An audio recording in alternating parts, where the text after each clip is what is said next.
Hey guys, tonight we stand barefoot on packed dirt as the sun sinks low over a Roman training ground, the air warm, dusty, and heavy with the smell of sweat, leather, and something vaguely sour you can't quite identify. You're here because you signed your name, more likely pressed an X onto a wax tablet, and now Rome owns your body. Around you, other recruits shuffle, nervous, pretending they're not already exhausted. Somewhere nearby, an officer is clearing his throat in that slow, deliberate way that promises shouting very soon. This is the beginning, and you probably won't survive this. At least not the version of you that arrived this morning. So, before you get comfortable, take a moment to like the video and subscribe, but only if you genuinely enjoy what I do here. And while you're settling in, drop a comment telling us where you're listening from and what time it is there. Now, dim the lights. Maybe turn on a fan for that soft background hum, and let's ease into tonight's journey together. You are not a soldier yet, not even close. Right now, you are something softer, something Rome intends to harden. The first thing you notice is how little ceremony there is. A rough tunic, stiff sandals that rub your heels raw, and the knowledge that this is the last time your feet will feel grass for a while. One mainstream historical fact settles in early. Roman recruits trained with equipment heavier than what they'd use in real combat, so when the real thing arrived, it felt almost merciful. Historians agree this was deliberate conditioning, a way to make war feel easier than practice. Right now, though, it just feels cruel. The days blend together, marching, always marching. You learn the Roman pace, steady, relentless, indifferent to your blisters. The instructors don't scream constantly. That would waste energy. Instead, they correct you with short comments, raised eyebrows, or a tap from a stick that somehow finds the exact sore spot every time. It's almost impressive. You start to realize Rome doesn't need anger to control you. Routine does the job just fine. At night, you lie on a thin bedroll, staring up at unfamiliar stars. Someone nearby snores like a wounded animal. Someone else mutters prayers to a local god Rome probably hasn't bothered to officially recognize yet. You think about home. Most recruits do. It's allowed, unofficially, because nostalgia makes obedience easier. A man who misses home is less likely to run. He's already tired. A quirky tidbit floats through camp gossip. Some trainers recommend rubbing olive oil mixed with ash on your skin to prevent chafing and sunburn. One veteran swears his uncle used crocodile dung back in Egypt, and for a moment you wonder if this is a joke or a threat. You decide not to ask follow-up questions. Remember that crocodile dung sunscreen will come back to Rome's questionable hygiene choices later. Meals are simple. Grain, water, maybe a bit of sour wine if someone's in a generous mood. You're learning another lesson Rome values deeply. A soldier doesn't need luxury, only enough fuel to keep moving. Eating becomes functional, not pleasurable. You chew slowly, partly to savor it, partly because your jaw aches from clenching during drills. There's a light joke among recruits that the army is secretly training your teeth to become weapons. It's not very funny, but laughing feels rebellious, so you do it anyway. The oath comes sooner than you expect. The sacramentum. You swear loyalty not to Rome as an idea, but to the commander and the state as living, breathing forces. This is not symbolic. Breaking this oath can mean death. That's another mainstream fact. Desertion and disobedience were capital crimes. The weight of the words settles on your chest, heavier than the pack you'll soon carry. You feel older afterward, even if nothing physical has changed. Historians still argue whether early recruits fully understood the legal implications of this oath, or whether most simply repeated the words without grasping their permanence. Standing here, you suspect the truth is simpler. Understanding doesn't matter. The oath works because everyone around you believes in its power, and belief is contagious. Training includes mock combat, wooden swords slamming into shields, the dull thud echoing like a heartbeat. Your arms shake, your shoulders burn. Somewhere in the back of your mind, a modern voice whispers that this seems inefficient, that there must be a better way. Rome has no interest in better. Rome wants reliable. 3 jokes in, you start to suspect the entire Roman military system is just a very elaborate way to make sure nobody ever skips leg day again. Sleep becomes precious. When you finally drift off, your dreams are shallow, easily broken by a cough or a shouted order. Yet there's comfort in the shared exhaustion. You're suffering together, and that togetherness is intentional. Rome understands psychology long before the word exists. Break individuals, build a group. As days pass, something subtle changes. Your posture straightens without effort. Your steps fall into rhythm automatically. You stop questioning orders out loud. Inside, questions remain, but they're quieter now, like thoughts you'll deal with later. This is the real transformation, not muscle. Habit. You overhear an officer mention that some recruits never make it past this stage, not because they die, but because they're dismissed as unsuitable. Weak knees, bad attitude, too independent. Rome doesn't want brilliance here. It wants endurance. There's a strange comfort in that. You don't have to be special. You just have to last. At night, as the camp settles, you realize this is the last moment of your life where your rank is nothing. Tomorrow, you'll begin to earn a place, a label, a role. For now, you're just a body, learning to obey, breathing in dust, exhaling doubt. The stars above don't care. Rome does, intensely, methodically, endlessly. You pull your thin blanket tighter, listening to the low hum of men drifting towards sleep. And for the first time, the idea of marching all day tomorrow doesn't feel impossible, just inevitable. Word count, 1061.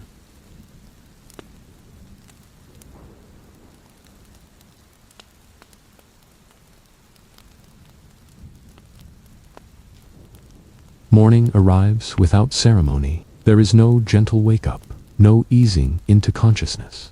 You are up because everyone else is up, and because the idea of staying down feels more dangerous than moving.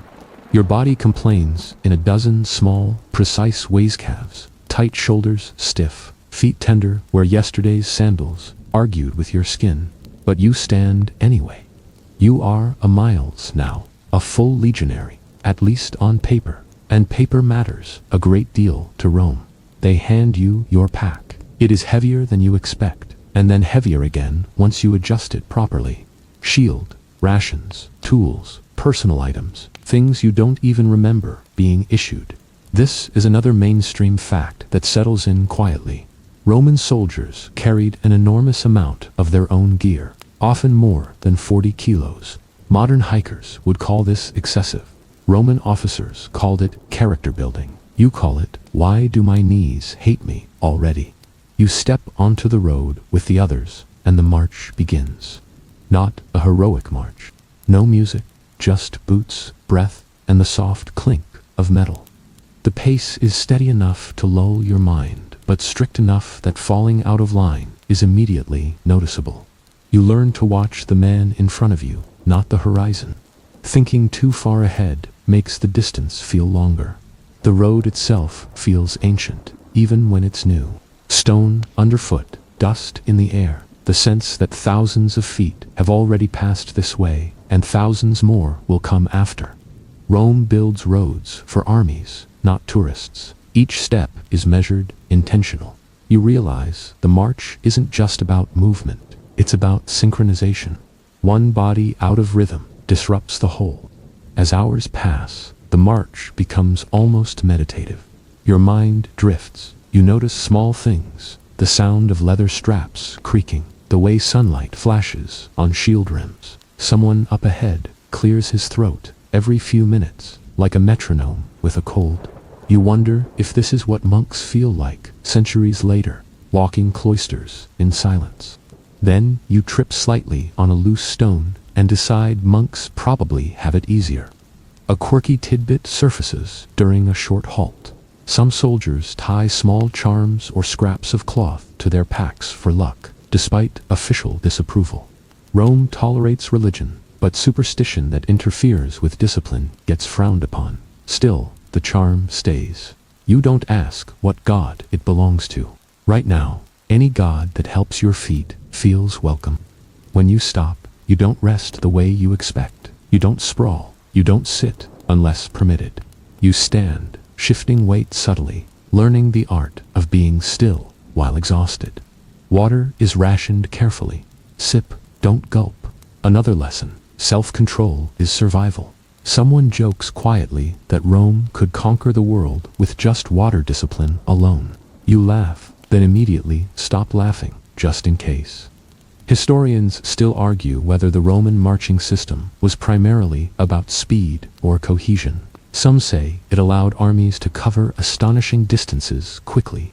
Others believe the true goal was psychological, turning men into parts of a machine that could move, stop, and fight as one. As you fall back into step, you suspect it's both, layered together, like stone and mortar.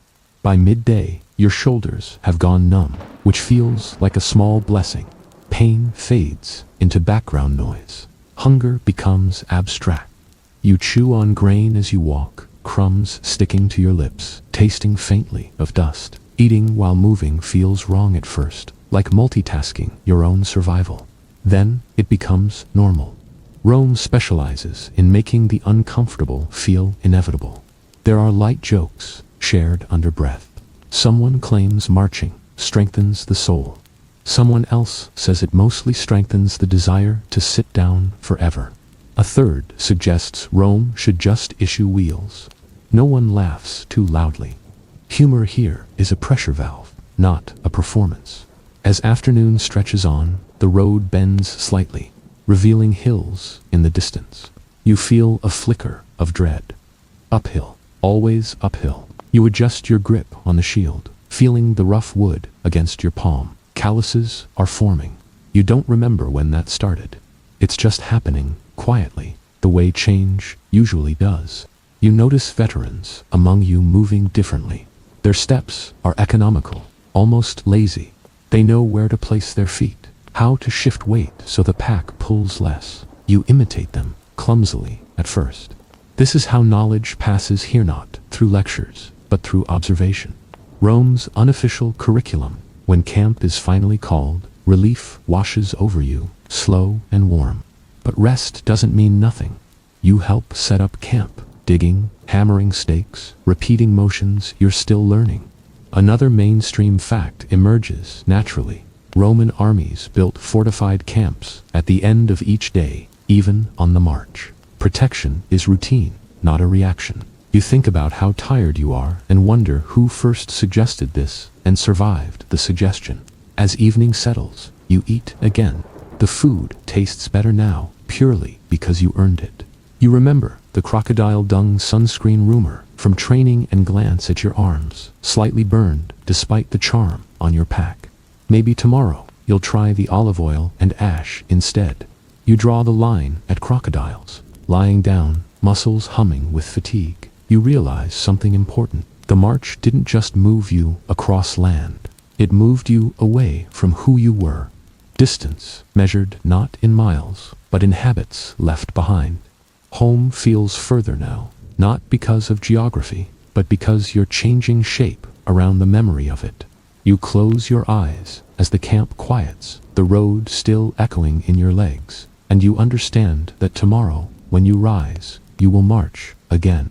And somehow, that thought no longer frightens you. You wake before the order comes, which feels like a small, quiet victory. Your body has learned the schedule faster than your mind. For a few seconds, you lie still, listening to the soft shuffle of men rising, the clink of gear, the distant cough that seems to belong permanently to the dawn. This is daily life, now, not battle, not glory, just repetition. The Roman army, you're discovering, runs less on courage and more on habits, stacked carefully on top of one another. Once the camp is broken down, everything settles into a familiar rhythm. Drill fills the morning. Not exciting drill. The same movements, again and again. Raise shield, step forward, thrust, reset. You feel like a hinge being tested for squeaks. A mainstream historical fact slides into place here. Roman soldiers trained constantly, even in peacetime, because discipline was considered perishable. Skill, if not practiced, was believed to rot. Standing here, arms trembling slightly, you decide rot might actually feel nicer. The shield grows heavier as the hours pass, even though it objectively hasn't changed. Sweat runs down your back, collecting at your belt. Someone nearby mutters a complaint about the sun being a hostile foreign power.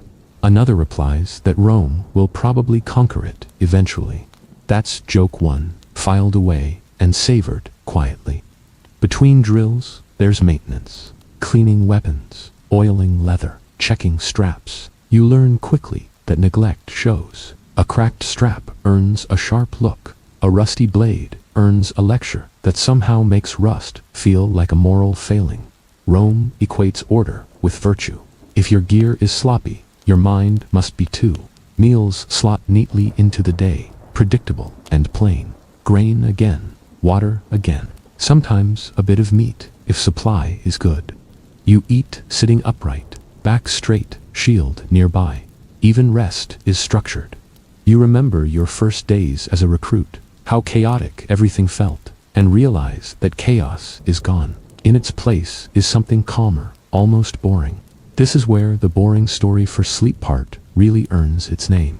Rome would be proud of how dull it all becomes. A quirky tidbit circulates as you chew. Some soldiers personalize the inside of their shields with small drawings or symbols, hidden from view.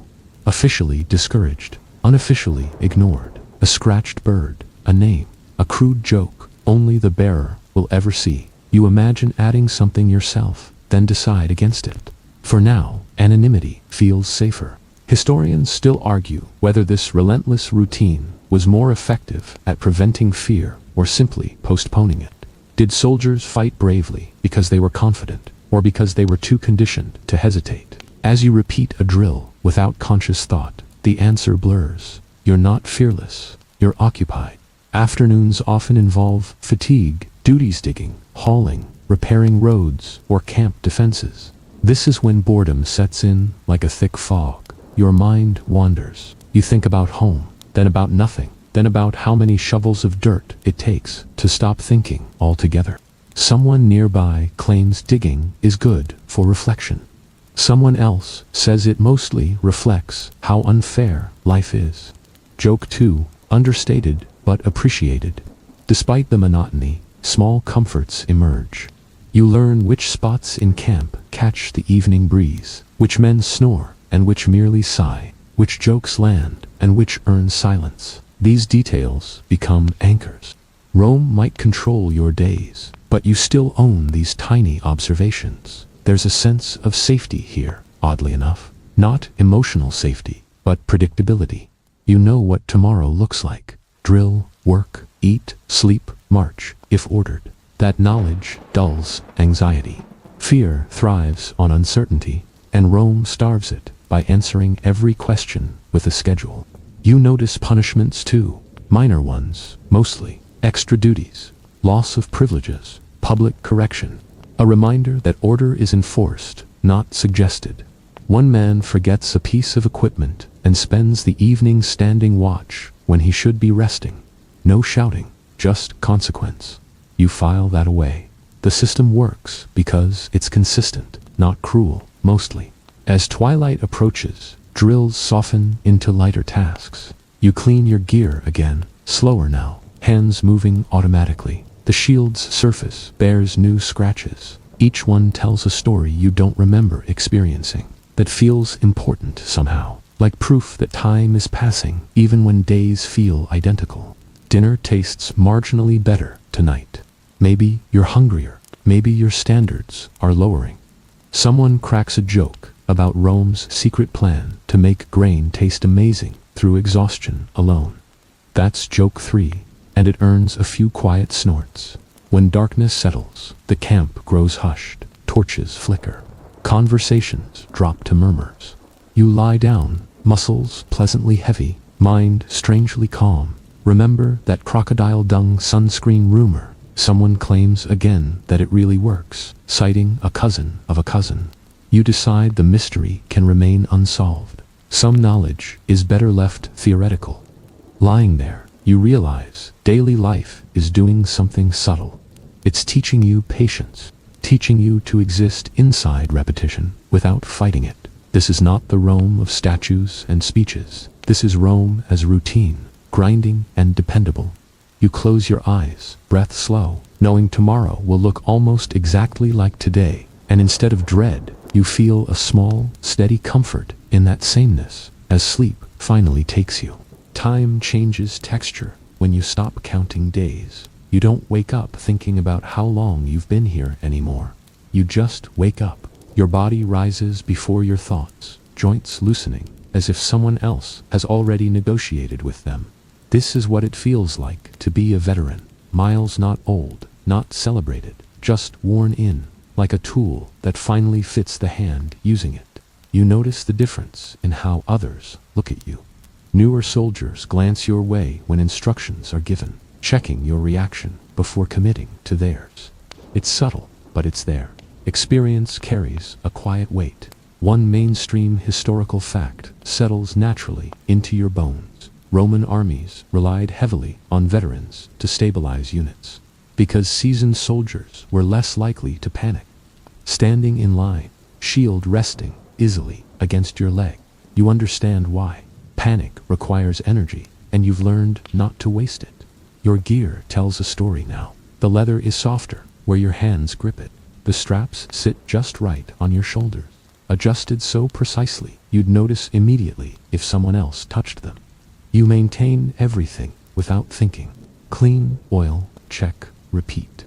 Neglect feels uncomfortable, like forgetting a word in a familiar prayer. Marching is different too. You no longer fight the road. You let it pass under you. You know when to shorten your stride, when to lean slightly forward, when to shift the pack just enough to save your lower back. A newer soldier struggles beside you, breath loud and uneven. You don't lecture him. You just slow a fraction, setting a pace he can match. Teaching here is mostly done sideways. A quirky tidbit surfaces over a shared water break. Veterans are sometimes allowed small, unofficial privileges, better sleeping spots. First choice of tasks, cerned not by rank, but by trust. Officially, everyone is equal. Practically, Rome understands hierarchy is more flexible than its rulebooks admit. You enjoy the breeze at the edge of camp without commenting on it. Historians still argue whether veteran influence mattered more in battle or in camp life. Some suggest their real value was psychological, creating a sense of continuity as recruits came and went. Others think veterans mainly enforced discipline informally, saving officers the trouble. From where you stand, it feels like both braided together. Your scars are minor, mostly nicks. Blisters turned callous. A shoulder that aches when the weather shifts. Nothing heroic, but each one marks survival. You've seen men sent away, injured, or dismissed, and you know staying is an achievement all its own. You joke once that Rome should issue medals for not quitting. Someone replies that they'd be too heavy to carry. Joke one, light and shared. Duties rotate, but you're trusted with more responsibility now. Watching over tasks, making sure things are done correctly, not quickly. You correct mistakes with a look, not a shout. You've learned volume is inefficient. Calm authority lasts longer. That's a lesson Rome never writes down, but relies on constantly. Meals feel routine, but you notice portions sometimes favor those who've proven themselves. Not officially, never acknowledged, but it happens. A ladle dipped a little deeper. A piece of bread passed your way. You don't comment, you accept. This is how systems really work. In the evenings, talk drifts toward the future. Land grants, discharge, a farm, somewhere quiet. You listen more than you speak. The idea of life after the army feels abstract, like a story you might read someday. For now, this is life. Anything else is a rumor. You remember your first nights here, staring at the stars and wondering how you'd last. Now the stars feel familiar, almost comforting. You know which constellations rise first, which fade by morning. A small joke passes about Rome conquering the sky, one province at a time. Joke two, barely a smile, but it counts. The physical weight you carry is the same, but the mental weight has shifted. You no longer question the point of drills or marches. You understand their purpose, even if you don't always like it. Acceptance, you realize, is not surrender, it's efficiency. You catch yourself correcting a younger soldier's grip on his shield, your hands moving before you ask permission. He nods, grateful. That moment lingers. You are becoming part of the structure that once pressed down on you. The thought is unsettling, then reassuring. As night settles, you lie down with practiced ease. Muscles relax quickly now, like they trust rest will come again. Remember the crocodile dung sunscreen rumor. Someone claims veterans swear by it. You snort quietly and decide experience doesn't guarantee wisdom. Joke 3. Internal but satisfying. Sleep comes faster, deeper. You're not dreaming of home tonight. You're dreaming of roads, straight and endless, stretching forward without question. And in the dream, you're not struggling to keep up. You're setting the pace. The change comes without ceremony, which by now feels entirely appropriate. One day you're a seasoned Miles. The next, you're quietly informed that certain duties no longer apply to you. No trumpet, no speech, just a nod from an officer and a new expectation hanging in the air. You are an Immunis, now chosen for extra burden, even if the word itself sounds like a gift. At first, it feels like relief. You're exempt from the heaviest fatigue duties, less digging, fewer endless hauling tasks that leave your hands buzzing long after dark. This is the mainstream historical fact that settles in Quickly-Immunes were specialists or skilled soldiers, freed from some manual labor so they could focus on technical roles. Rome, practical as ever, finally acknowledges that not everyone should spend all day with a shovel, but relief is short-lived. The work you do now requires attention. Mistakes matter more. You might be measuring, repairing, recording, or assisting in some task that supports the entire unit. When you finish, you're expected to check it twice, then stand by in case it needs fixing again. There is no hiding in repetition here. You're visible. Others notice too. A few glances carry envy. Some carry suspicion. Being spared the worst, labor looks like favoritism to those still blistering their palms. You learn to keep your head down, to work steadily without advertising the change. Rome rewards competence, but it dislikes arrogance. A quirky tidbit circulates among the ranks. Some immunes carry small notebooks or wax tablets, tools rare among common soldiers. Literacy is not universal here, and being able to read or count accurately makes you valuable. You realize knowledge weighs less than a shovel, but somehow feels heavier to carry. Historians still argue whether becoming an Immunis was a significant step toward higher rank or simply a practical detour for skilled laborers. Some see it as the first rung of promotion. Others argue it was a side path, respected but limiting. Standing over a carefully measured task, you feel both possibilities at once. Your days change shape. Mornings might begin with inspection rather than drill. You're still expected to fight if needed, still march, still obey, but there's a mental shift. You're thinking ahead now, anticipating needs, solving problems before they become visible. Rome runs on anticipation, and you're learning to think like the system itself. There are light jokes about your new status. Someone asks if you're too important to sweat now. You reply that you sweat just as much, just in more interesting ways. Joke 1. Mild, but it breaks the tension. Laughter helps smooth over imbalance. You're pulled aside occasionally to assist officers or senior soldiers. These moments feel strange standing close to authority without fully belonging to it. You hear conversations you're not meant to repeat. You learn when to listen and when to fade into the background. Silence becomes a skill. Meals feel different too. Not better, just less rushed. You eat with purpose, knowing you may be called away. You begin to appreciate how much of army life is waiting to be told, waiting to respond, waiting to fix what someone else broke. Patience, again, proves more valuable than strength. In the evenings, newer soldiers ask questions, quiet ones: how to adjust a strap, how to avoid blisters, how to get noticed without getting punished. You answer carefully.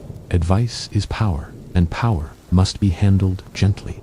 You remember being on the other side of these questions, desperate for certainty. Another joke drifts through camp. Rome could function, even if no one knew why, as long as someone like you was around to make it work. Joke 2, flattering and uncomfortable. You shrug it off. Physically, your body thanks you for the lighter load, but mentally, you're more alert than ever. You can't switch off completely. Responsibility hums in the background, like an insect you can't quite swat. You understand now why some veterans prefer digging at ends when the hole is done. As darkness settles, you reflect on the shift. You haven't climbed a ladder so much as stepped onto a narrower path. Fewer people walk it, and the edges feel closer. Remember the crocodile dung sunscreen rumor? Someone jokes that Immunis know the real recipe. You assure them ignorance is still universal. Joke 3, shared quietly. You lie down, mind still ticking, aware that Rome has invested something in you beyond muscle. Tomorrow, you'll need to prove that trust was not misplaced. Sleep comes eventually, lighter than before, carrying the faint awareness that from here on, mistakes will echo louder. You stop thinking of yourself as promoted and start thinking of yourself as useful. That's the real shift. As a specialist, your value lies not in how hard you can swing a sword, but in how well you can make things function when nothing else wants to. Rome doesn't praise this kind of work. It just depends on it completely. Your days are now threaded with tools, measuring chords, simple levels, writing tablets. Sometimes you're repairing armor straps, sometimes overseeing construction, sometimes counting supplies until numbers blur together. A mainstream historical fact fits naturally here. Roman military success leaned heavily on logistics roads, bridges, camps, supply lines, often more than battlefield brilliance. Standing over a half-finished structure, you realize conquest begins long before anyone draws a blade. You work alongside other specialists, each with a narrow skill, sharpened by repetition. Engineers, medics, artisans. You speak less about fighting and more about material, wood quality, metal fatigue, soil that collapses if you dig at the wrong angle. These conversations feel oddly modern, like a worksite anywhere else in history, minus the uniforms and the empire. A quirky tidbit makes the rounds. Some Roman engineers swear by odd rituals before starting a build, touching the ground, muttering a phrase, spitting once for luck. Official doctrine pretends none of this exists. In practice, superstition and science share the same tent. You don't ask which ritual works best. You just hope the bridge holds. Historians still argue whether Rome's technical superiority came from innovation or organization. Did they invent better tools, or simply deploy existing ones more efficiently? Watching a team of soldiers coordinate silently, each knowing his role, you suspect organization did most of the heavy lifting. You notice how officers treat you now. Not warmly, not coldly, just attentively. They listen when you speak, because what you say might save time or resources. Authority shifts here from volume 2, accuracy. You choose your words carefully. Being right once matters more than being loud often. There are jokes, of course. Someone claims Rome could conquer the moon if you gave it enough lumber and a decent supply chain. Joke 1, nerdy but satisfying. Another suggests you should paint do not shake on half the equipment. Joke 2, muttered under breath. Your body still works hard, just differently. Long hours bent over tasks leave your back sore in unfamiliar ways. Your hands ache from precision instead of impact. At night, you stretch slowly, discovering muscles you never knew existed. It's exhausting, but quieter. You're also learning the invisible geography of the army. Who actually makes decisions? Who pretends to? Who listens to whom when no one's watching? This knowledge isn't written anywhere, but it shapes outcome. Rome runs on these informal currents as much as on orders. When things go wrong, they come to you. A misaligned beam, a missing count, a structure that creaks ominously. You fix it, or you find someone who can.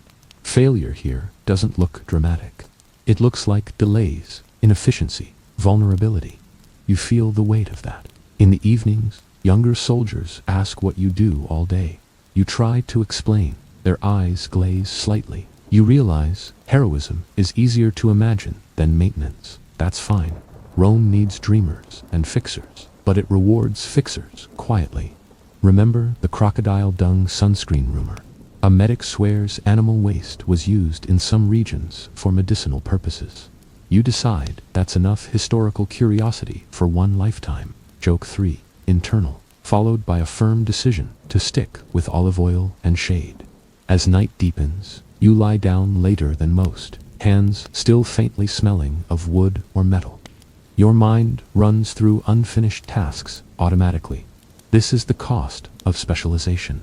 You never fully clock out.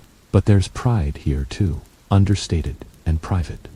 You drift toward sleep, knowing that tomorrow armies will march over roads you helped maintain, camp behind walls you helped raise, and eat from supplies you helped count. They may never know your name, but they'll feel your work under every step. Responsibility narrows suddenly. Where once you thought in systems and materials, now you think in people, specifically 8 of them. You are a Decanus, placed over a contubernium, the smallest unit in the Roman army that actually lives together. 8 men, 1 tent, shared meals, shared blame. If something goes wrong, it has a name now, and that name is yours. At first, it feels awkward. You're not far above them in rank, and some remember you from before the promotion, when you were just another pair of hands. Authority here isn't granted by distance, it's tested daily. A mainstream historical fact settles in. The contubernium was the basic social and logistical unit of the legion, and its cohesion mattered more than individual bravery. You are not managing warriors, you are managing relationships. You learn everyone's habits quickly. Who wakes first? Who snores? Who needs to eat immediately or becomes unbearable? Who pretends not to be afraid? This knowledge feels intimate, almost intrusive, but it's necessary. A tent is not a private space, it's a small, moving world. Your tasks are simple, on paper. Assign duties, maintain order, report issues. In reality, they blur. You settle arguments before they harden. You decide who digs and who guards. You notice when someone's quiet in a way that signals trouble. Leadership here is mostly prevention. A quirky tidbit emerges in camp talk. Some Decani decorate their tent poles or mark their shared cooking gear to build identity. Officially pointless, unofficially effective. You consider it, then decide shared routine is identity enough. Still, you let a small scratch mark remain on the tent, stake nothing symbolic, just familiar. Historians still argue how much authority a Decanus truly held. Some see the role as administrative, others as quietly influential, shaping morale from the ground up. Lying awake, listening to 8 different breathing patterns, you suspect influence is real, even when power is limited. You eat together now, which changes everything. Food becomes a social tool. You make sure portions are fair. You notice who eats fast, who saves for later. A joke circulates that the fastest eater always ends up on night duty. Joke 1. And suddenly, everyone slows down. Marching feels different when you're responsible for keeping a small group together. You watch for lagging steps, adjust pace subtly. When someone stumbles, you're there without making a show of it. The group stays intact, and that feels like a win. Discipline is your hardest task. You don't have the authority for severe punishment, but you can report issues upward. Knowing when not to do that is the real skill. You correct quietly when possible. Public correction breeds resentment in tight spaces. At night, stories surface, small ones, a farm left behind, a sister waiting, a debt unpaid. You listen more than you speak. Trust grows in the gaps between words. Someone jokes that your tent feels calmer than others. Joke 2, unintended praise. You notice stress differently now. When one man's tension spreads, it affects all 8. You learn to diffuse with humor, distraction, routine. Rome trains you for battle. but it's this emotional management that feels most exhausting. Remember the crocodile dung sunscreen rumor. One of your men claims his village used something worse. You stop him mid-sentence. Joke 3, merciful interruption. As sleep settles, you lie there, aware that leadership at this level is not about command, but care. 8 men breathe around you, and their safety feels heavier than any pack you've carried. Tomorrow, you'll wake first not because you must, but because someone has to. Night changes everything. The camp that feels orderly and almost familiar by day becomes something else entirely once the light drains away. Shadows stretch. Sounds travel farther. As Tesserarius, you are no longer just responsible for men, you are responsible for trust. Specifically, who belongs inside the darkness, and who absolutely does not. Your duty begins before full nightfall. You receive the watchword, the password that will pass from mouth to mouth as darkness settles. A mainstream historical fact anchors this moment. The Tesserarius was in charge of distributing and enforcing the nightly passwords, a critical role in preventing infiltration and confusion. One wrong word, spoken softly at the wrong time, can unravel an entire camp. You move quietly, repeating the word to the next man, watching his face as he absorbs it. There's a rhythm to this, almost ceremonial. Speak, listen, move on. You learn quickly that confidence matters more than volume. Whispered authority travels farther than shouted orders at night. As darkness thickens, the camp hums differently. Fires dim, voices drop.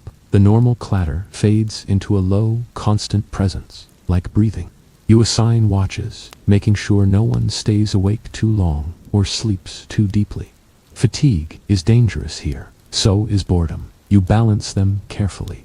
A quirky tidbit floats through whispered lore. Some Tesserari deliberately change the password slightly as they pass it along to test alertness. Officially forbidden, unofficially practiced. You decide not to try it. Cleverness is tempting, but consistency keeps people alive. Historians still argue how often night attacks truly occurred versus how much fear of them shaped Roman procedure. Some suggest the strict watch system was as much about preventing desertion as enemy surprise. Standing in the dark, you suspect Rome feared its own soldiers' exhaustion as much as any outsider. You patrol slowly, sandals barely scuffing the ground. Every sound sharpens. A cough becomes suspicious. A shifted bedroll feels ominous. You remind yourself that most noises are harmless. Still, your hand rests closer to your weapon than it does by day. There's a strange intimacy to night duty. You see men half asleep, stripped of bravado. You hear murmured prayers, half-remembered songs. You learn who dreams loudly and who lies awake, pretending not to. Responsibility presses closer now, personal and immediate.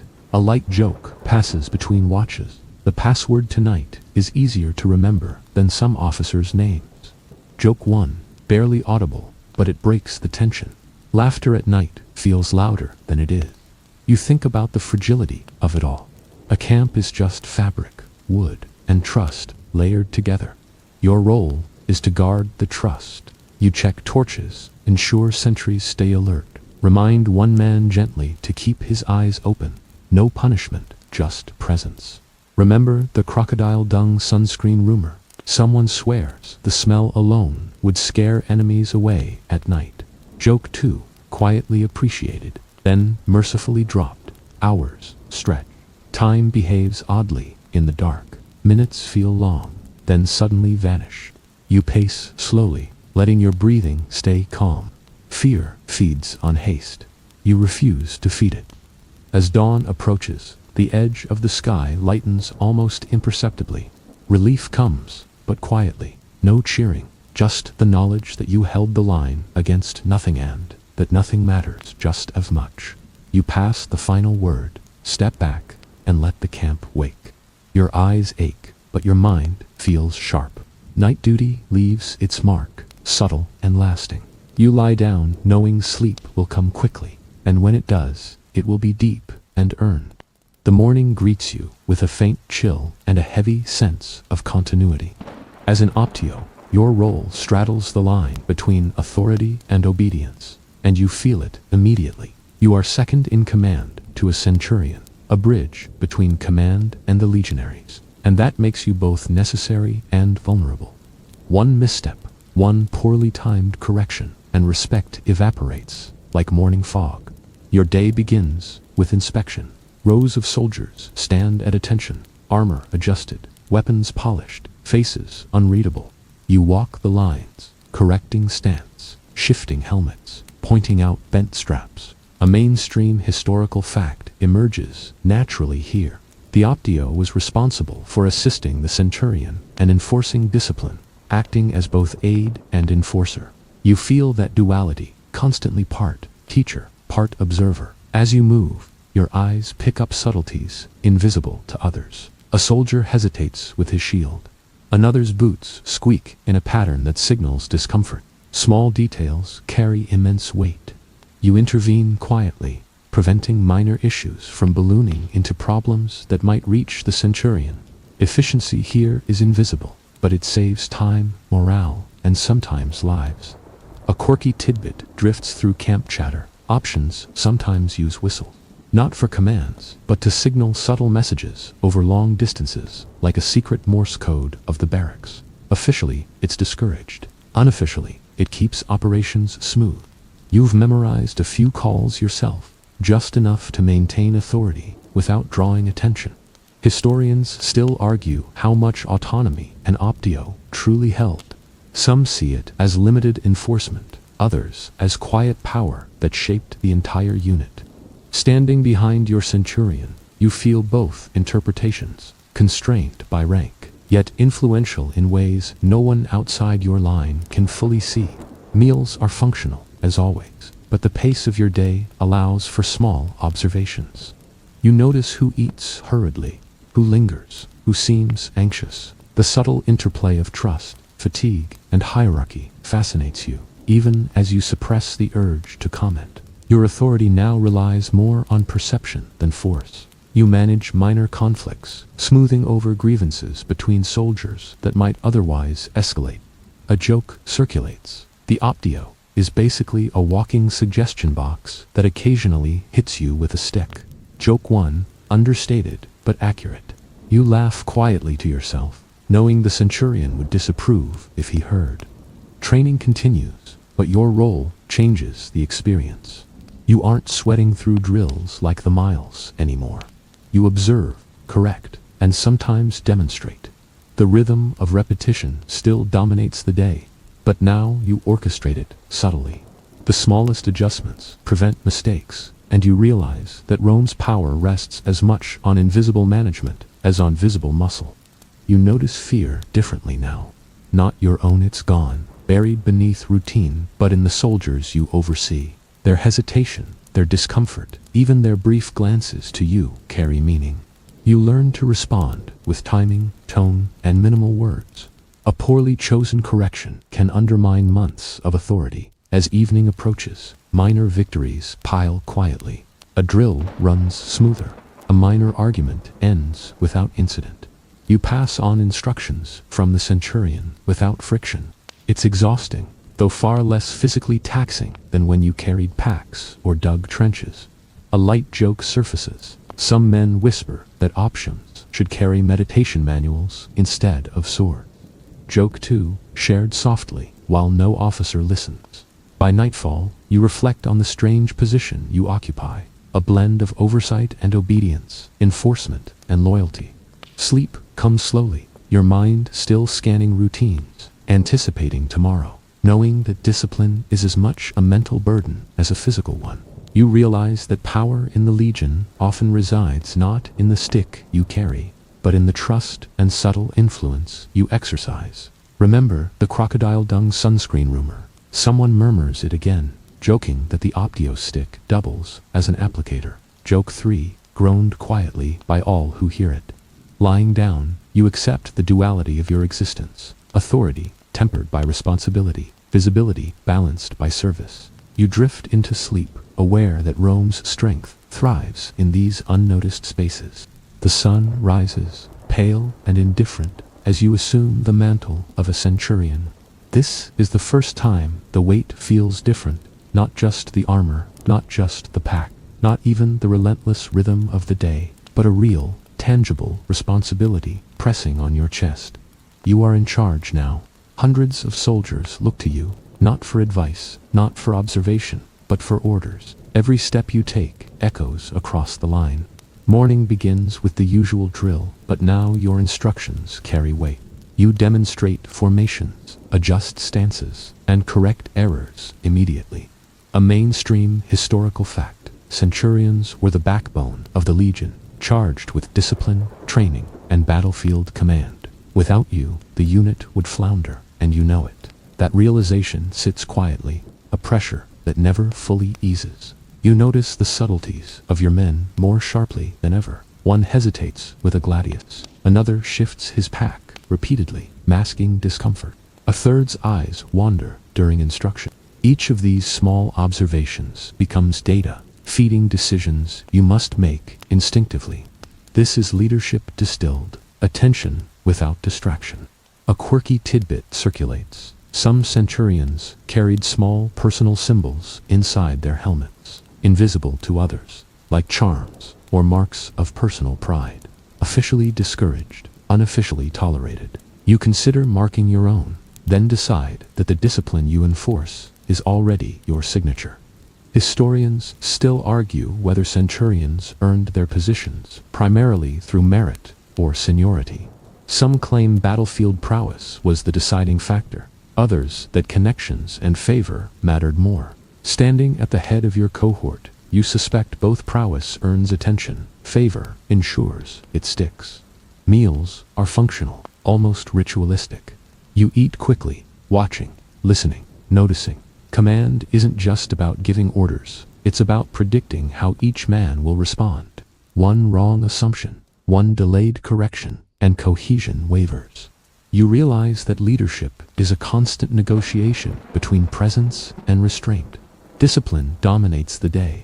Minor infractions are corrected immediately. A shield resting improperly, a misaligned rank, a distracted glance are addressed. Yet you balance severity with morale.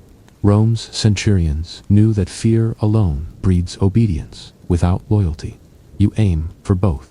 Jokes persist, quieter than before. Someone whispers that the centurion is basically a human alarm clock with a stick. Joke 1. And you can't help but grin, even as you straighten ranks.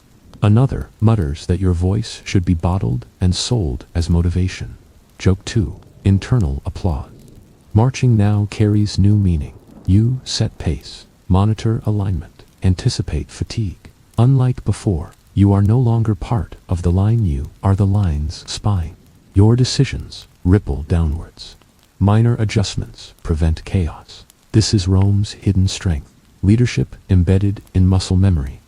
Evening arrives. Reports are delivered. Tasks delegated. Equipment inspected. Minor victories are acknowledged, quietly but intentionally. You walk among your soldiers, offering guidance without micromanagement, earning loyalty through observation and subtle intervention. Remember the crocodile dung sunscreen rumor? A recruit jokes it must be a centurion exclusive secret now. Joke 3. Lightly shared, and you allow it to pass without comment. When the night finally comes, sleep is heavy and necessary. You lie aware that your decisions have shaped a microcosm of Rome for an entire day. Centurion life is constant vigilance, balancing authority with trust, strength with patience. The legion sleeps because you've ensured it can, and that fact is both humbling and exhausting. By now, the rhythm of the legion feels like a living organism, and you, as a Primus Pilus, are a vital nerve within it. Your body knows the drill before your mind does.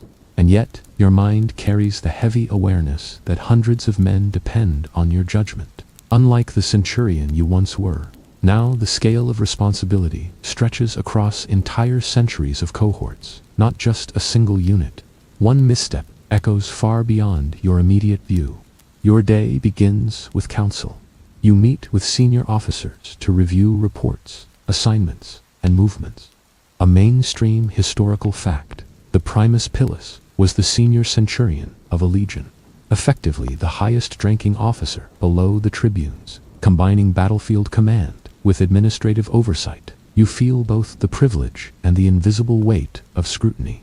Decisions made here ripple across the lives of dozens, if not hundreds, of soldiers. Inspection is more than a formality. You observe the smallest deviations in discipline, noticing weapons slightly misaligned or helmets tilted.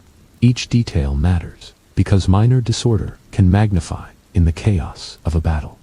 You correct with a glance or a brief command, letting experience carry authority where words might fail.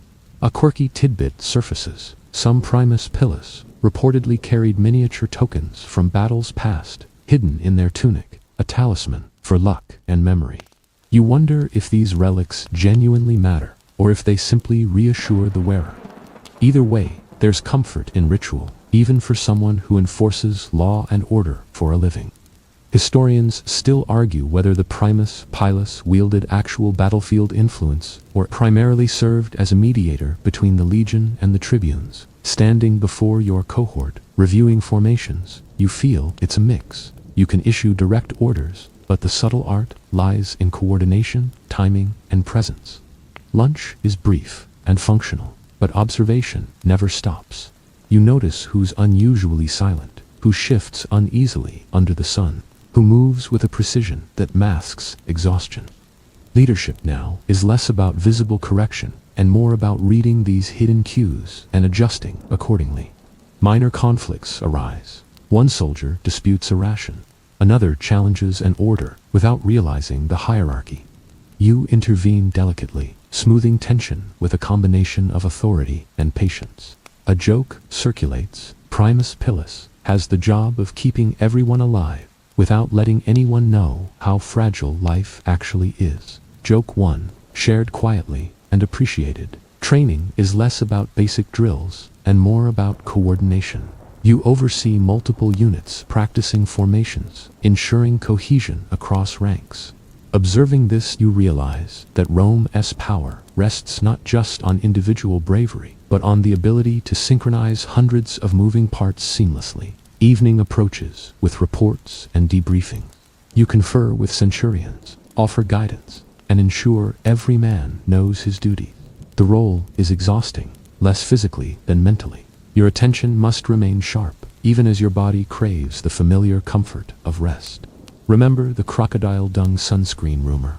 One junior officer suggests it might be the secret to surviving long marches. You chuckle internally, but decide to preserve your reputation by nodding politely. Joke 2, small but necessary. As night deepens, the camp quiets. You lie down briefly, muscles sore, but mind alert. Sleep is a luxury, tempered by responsibility, because the legion's health, discipline, and readiness rest on your shoulders. You realize that Primus Pilus life is about balance, presence and influence, observation and restraint, authority and empathy. It is invisible power, heavy yet oddly gratifying. By now, you inhabit the rarefied space of the Tribunus Militime. You wake not to drills, not to routine, but to decisions that ripple across the entire legion. Morning feels different here. The camp stirs below, soldiers moving with a rhythm you helped shape over years. But you are apart from it now, observing, directing, calculating. A mainstream historical fact. Tribunes were senior officers, often young men of status, who commanded portions of the legion and advised the legate, combining political connections with military responsibility.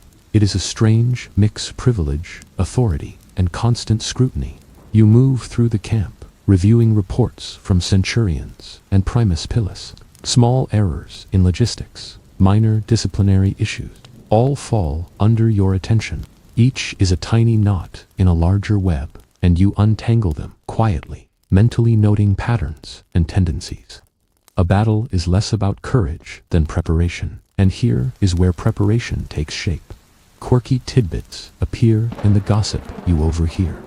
Some tribunes have been known to assign themselves dramatic tasks during battles simply to test the bravery of subordinates, not for glory, but for observation. Officially discouraged, unofficially tolerated. You consider a small test yourself. then decide subtlety works better than spectacle. Historians still argue whether tribunician influence mattered more in actual combat or in the political maneuvering behind the scenes. Observing your officers and interacting with the legionaries, you suspect it is both, a delicate blend of command and perception that few ever fully understand.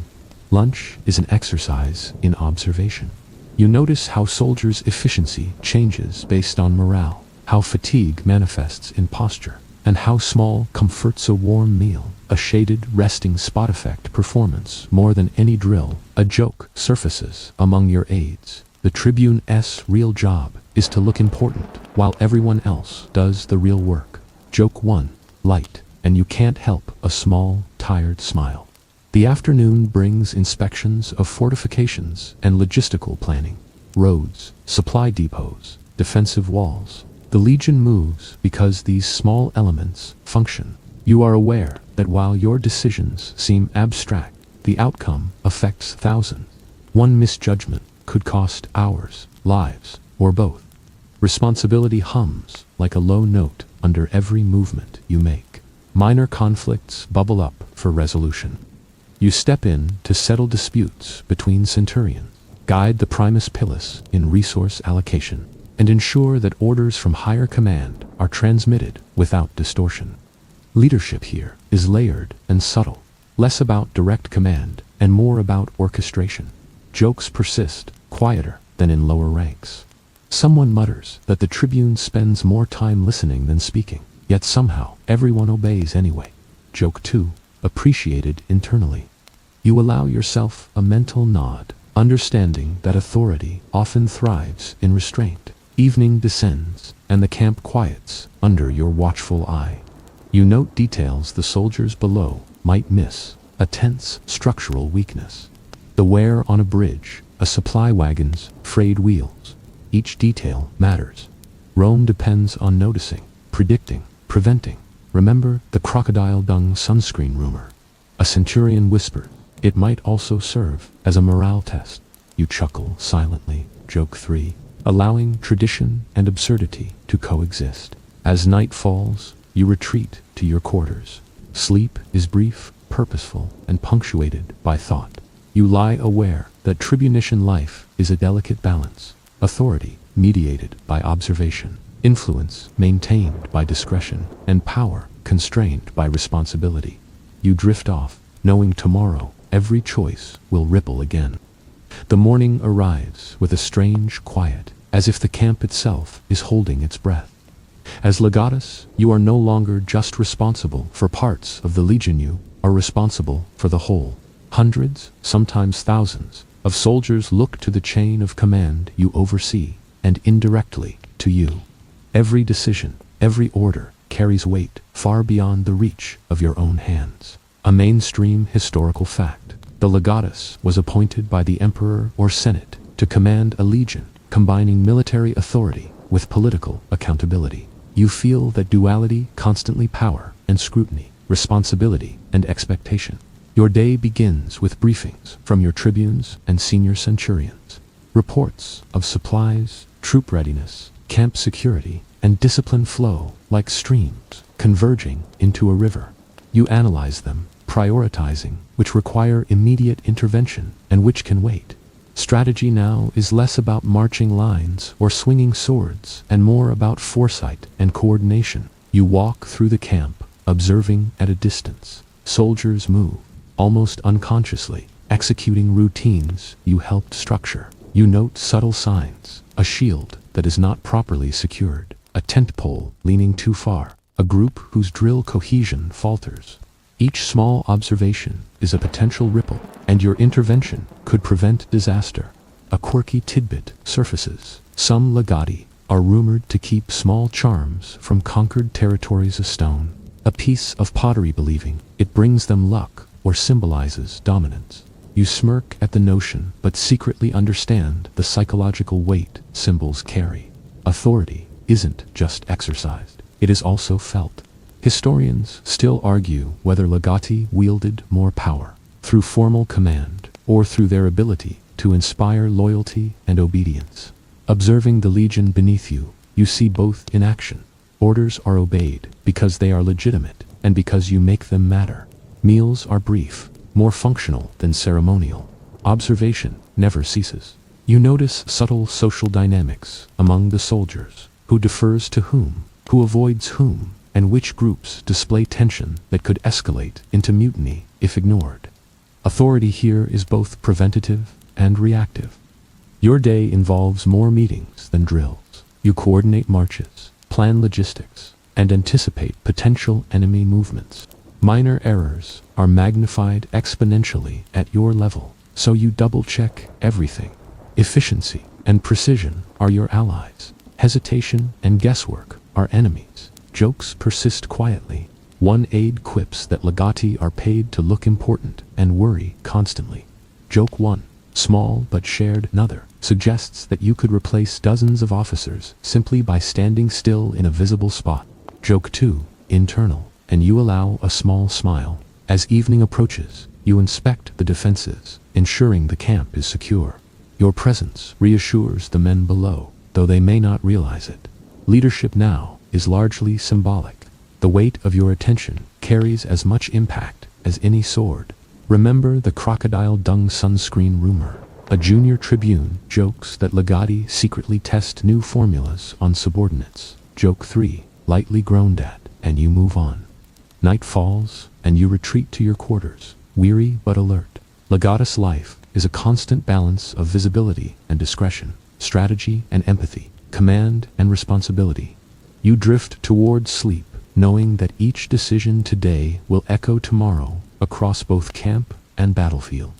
By now, you inhabit the rarefied and almost surreal position of Legatus Legionis, a commander whose authority extends beyond a single legion into the orchestration of multiple units across provinces. The morning is not marked by sunlight or drill, but by intelligence reports, courier arrivals, and strategic deliberations. Every word you speak filters down a chain of command that can stretch hundreds of miles, and every choice could mean life, death, or stagnation for thousands. A mainstream historical fact. Legati legionis were typically appointed by the emperor and wielded both military and administrative authority, often acting as his representative in the field. You feel the weight of both duties pressing invisibly on your shoulders. Your day begins with council meetings of senior tribunes, Primus, Pilus, and other officers. Discussions flow quickly. Supplies, troop movements, local alliances, enemy sightings. Each report is a thread, and your mind weaves them together, discerning patterns, gaps, and risks. Coordination at this level is less about hands-on action and more about mental presence, observation, and decision-making. You stroll through the camp strategically, noting cohesion, morale, and preparedness. Soldiers move with mechanical precision beneath you, some unaware of the invisible supervision your presence provides. Minor deviations, shield not aligned, formation slightly off are registered, mentally, stored for later correction. Your eye catches patterns before they manifest. A quirky tidbit circulates among the legati. Some carry tiny relics of campaigns past, from enemy territory or sacred local objects, believing these bring favor or inspire soldiers. You smile at the superstition, but understand its subtle power. It's as much about morale as luck. Historians still argue whether legati were more powerful due to formal rank or personal charisma. Watching your officers respond to subtle cues rather than direct orders, you realize influence often flows quietly, unseen, yet decisively. Meals are brief, functional, and mostly taken while scanning reports or maps. Social observation persists. You note which officers are fatigued, which may be unreliable, and which could carry responsibility further. Influence here is exercised through delegation, guidance, and subtle correction. Strategic planning dominates the afternoon. You map supply lines, inspect fortifications, and anticipate enemy maneuvers. Decisions are high stakes. A minor oversight could cascade into delayed reinforcements or battlefield chaos. Rome runs on anticipation, and you are the central node of foresight. Jokes surface sparingly, mostly about bureaucracy and endless planning. One aide quips that legati are the real inventors of sleepless nights. Joke 1, lightly acknowledged. Another whispers that the only sword a legatus wields now is a pen. Joke 2, accepted silently. Evening inspections are deliberate and calm.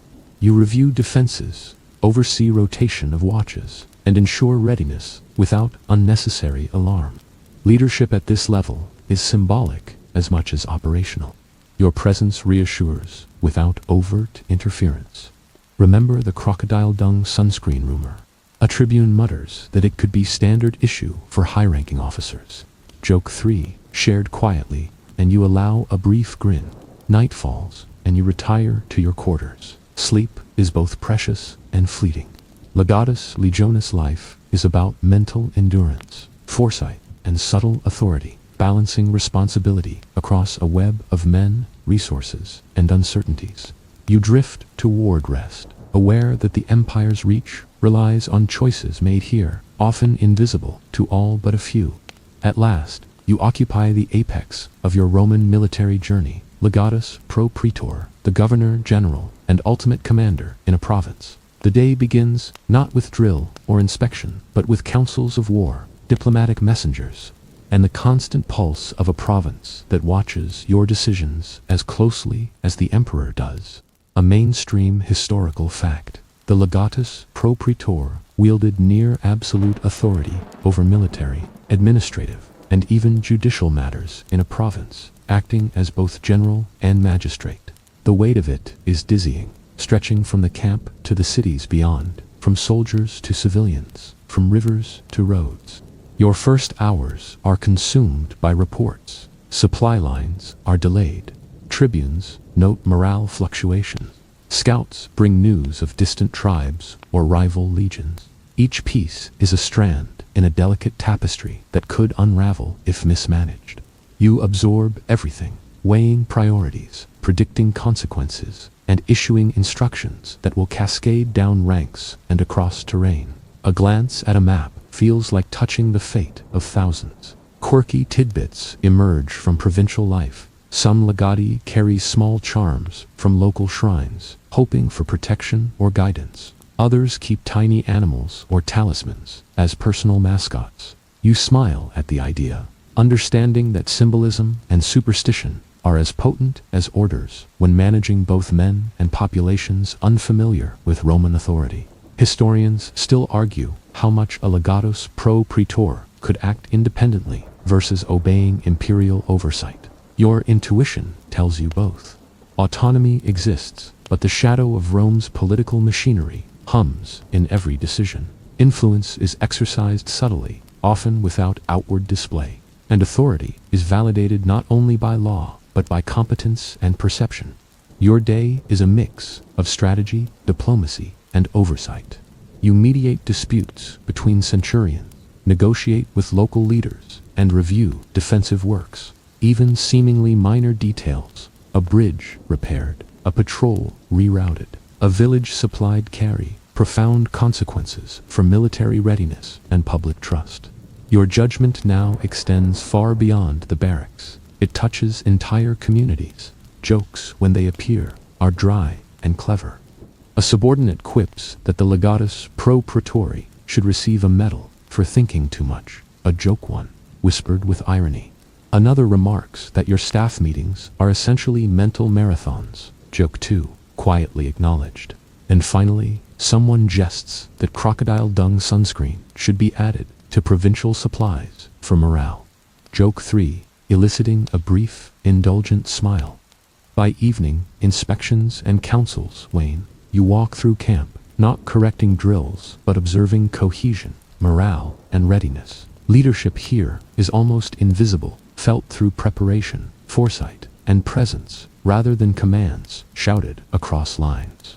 Each decision, each subtle intervention, ripples through the province, yet most will never know your hand guided it. As night settles, you retire to quarters with the weight of countless lives in mind. Sleep is earned and fragile, yet necessary. The Legatus Praetore exists at the intersection of responsibility, influence, and vigilance, balancing authority over men, resources, and territory. you lie down, aware that Rome functions because people like you carry its machinery in mind, muscle, and subtle command. Tonight, as the camp hums softly, you drift into a rare, conscious awareness of power, fully realized, yet quietly exercised. Word count, 1050 to 300 word wind down now. The day has slowed, and you feel the rhythm of Rome itself fading into a gentle murmur. The soldiers below settle into their tents, torches dim, and the faint night wind whispers through the camp. Your body still carries the memory of countless steps, commands, and decisions, but your mind begins to soften, letting the details blur into a calm haze. The clatter of armor, the hum of conversation, even the distant barking of dogs feels distant, almost like a heartbeat measured at half speed. Breathe slowly. Let the tension in your shoulders dissolve. The weight of authority, the responsibility for hundreds or thousands of lives, the calculations and anticipations of the day, they do not vanish entirely, but they no longer need to dominate this moment. Your hands rest lightly at your sides. Your eyes close softly. The hum of the camp, the occasional shuffle of a guard, even the memory of that crocodile dung sunscreen rumor, all recede into gentle background texture. Imagine the legion resting around you, ranks now quiet, weapons put aside, tents like soft shadows under the moonlight. The roads you marched, the walls you inspected, the orders you issued, they exist in perfect continuity, functioning because of your presence, now suspended in calm. Historians might debate your choices, or the efficacy of each rank you held, but for now it's enough to breathe, to feel, to float. Let the images of Roman banners, orderly lines, campfires, and the distant provinces fade slowly, gently, like clouds drifting over hills. The sun will rise again, the legion will march again, decisions will be made again, but for this night, it's enough to simply be. Now,